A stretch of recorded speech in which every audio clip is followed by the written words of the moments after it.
Agora, a Bíblia tem muito a dizer a respeito de sensualidade e lascívia e depravação. A palavra lascívia significa a tendência de incitar desejos sensuais. Sensualidade significa o apelo proposital aos sentidos físicos para satisfação pessoal. Talvez lendo um livro pornográfico ou assistindo um filme impróprio. A Bíblia diz que devemos nos abster das paixões carnais, da sensualidade, que fazem guerra contra a alma. Elas estão em guerra contra a sua alma e seu espírito. E a Bíblia diz que devemos nos abster delas, ficar longe delas. E então a Bíblia usa outra palavra, reprobou. Agora, isso se refere a pessoas totalmente depravadas, de consciências mortas ou cauterizadas, não sabem mais corar, perderam a capacidade de discernir entre o bem e o mal. E em Romanos 1:28 lemos: e por haverem desprezado o conhecimento de Deus, o próprio Deus os entregou a uma disposição mental reprovável para praticarem coisas inconvenientes. Ou seja, Deus desistiu deles dizendo: vão em frente. Gozem toda depravação e toda sensualidade que quiserem, não vou perturbá-los. Ainda não. Mas saibam que seus pecados os acharão e prestarão contas no dia do juízo. E Paulo, escrevendo ao jovem Timóteo, disse: também estes resistem à verdade, homens de todo corrompidos, réprobos quanto à fé. Em outras palavras, rejeitaram a Cristo por tanto tempo que suas consciências se cauterizaram e seus corações se endureceram. E mesmo que o Espírito de Deus lhes fale, eles não podem ouvir. É por isso que é importante que você aceite a Cristo quando é jovem. É importante que venha a Cristo agora. Se o Espírito de Deus está falando com você, entregue a sua vida a Cristo. Porque o dia pode chegar em que a sua consciência esteja morta e você não possa mais ouvir a voz de Deus. Ela disse: não. Mas Vasti, você vai perder o trono, vai perder suas riquezas, pode até perder sua vida. Ela disse: minha resposta é não. Qual é sua resposta hoje àquelas coisas que são erradas? À mentira, à lascívia, à cobiça, ao preconceito racial? Qual vai ser? Você vai disciplinar seu corpo? Vai permanecer firme às convicções que Cristo e a Bíblia ensinam? Ou vai ceder e seguir pelo caminho largo que leva à destruição?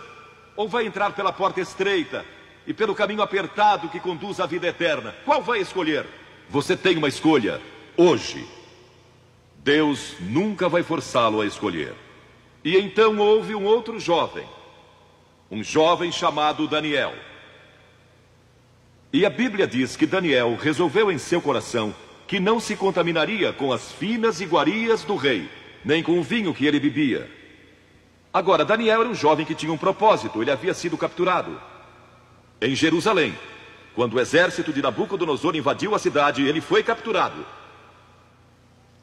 e levado através de milhares e milhares de quilômetros à Babilônia. A quase 3.000 quilômetros de sua própria terra. Sem aviões, nem automóveis. Eram semanas de viagem. Mas ele estava resolvido a servir a Deus. E não devia ter mais de 12 ou 15 anos de idade. E Nabucodonosor, o grande rei, levara cativos de Jerusalém para a Babilônia. E ordenou que aqueles jovens, em quem não havia defeito, de boa aparência, instruídos em toda a sabedoria, fossem ensinados em sua corte, para que ele pudesse usá-los. Ele queria usar aqueles jovens judeus, porque sabia que eles tinham um dom especial. E durante o período de treinamento, mandou que lhes dessem os melhores vinhos e as mais finas iguarias, e todos os confortos disponíveis na corte de Nabucodonosor. Mas Daniel disse: não. Não quero o vinho do rei, e não quero as iguarias do rei. Quero dormir no chão, não numa cama de penas. Quero viver uma vida simples e também disciplinada. Que diferença dos que mal podem esperar pelo dia em que possam sair de casa e se divertir. Mas não Daniel. Daniel estava longe de casa e ninguém saberia se ele fizesse algumas dessas coisas. Ninguém saberia se ele tivesse uma namorada e dormisse com ela. ou se embebedasse com o melhor vinho do rei. Ninguém saberia lá em Jerusalém, e ele poderia ter se tornado muito popular. Mas esse primeiro não, quando jovem, preparou-o para o grande não, quando era primeiro-ministro da Babilônia. E foi lançado na cova dos leões, porque não abandonou sua fé em Deus. Nós nos contaminamos ao comer demais, ou ao nos embebedarmos, ou ao tomar drogas, ou gastando tempo demais assistindo televisão, ou indo aos cinemas. Jesus declarou em Lucas capítulo 21, acautelai-vos, para que nunca vos suceda que os vossos corações fiquem sobrecarregados com as consequências da orgia e das preocupações deste mundo, e para que aquele dia não venha sobre nós repentinamente. O apóstolo Paulo disse, não disponhais para a carne no tocante às suas concupiscências. E Pedro disse, porque basta o tempo decorrido para terdes executado a vontade dos gentios, tendo andado em dissoluções, concupiscências e em detestáveis idolatrias. A Bíblia diz que devemos disciplinar nossas mentes e também nossos corpos, e disciplinar o coração pela nossa fé em Cristo. E então houve outro jovem chamado José, que foi vendido para o Egito pelos seus irmãos e se tornou escravo de um homem chamado Potifar. E Potifar tinha uma linda esposa. E José era forte e bonito. E em Gênesis, no capítulo 39, se quiserem ler a história, lemos a respeito da tentação de José. A esposa de Potifar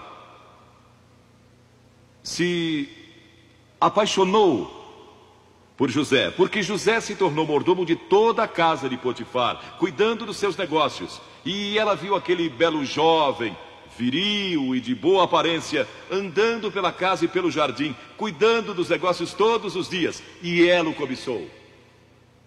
E disse, deita-te comigo. Ele disse, não. E acrescentou, não posso fazer isso ao meu senhor, que me confiou tudo o que tem, exceto sua esposa. Não posso pecar contra Deus, o Deus dos meus pais. Ele estava longe de casa, lá no Egito, quem saberia?